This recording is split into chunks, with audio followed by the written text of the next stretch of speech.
On March 3, a spectacular lunar eclipse will light up the night sky. Here's what you need to know in under a minute.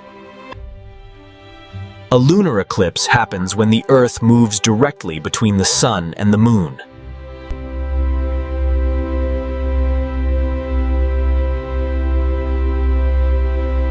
During totality, the Moon doesn't disappear, it turns a deep red color.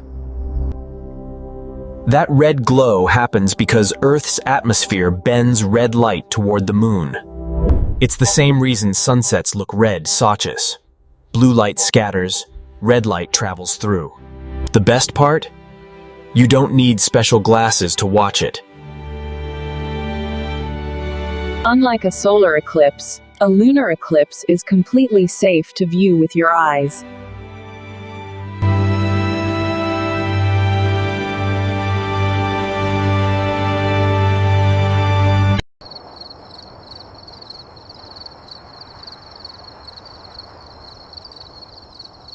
If skies are clear in your area, you won't want to miss this rare event.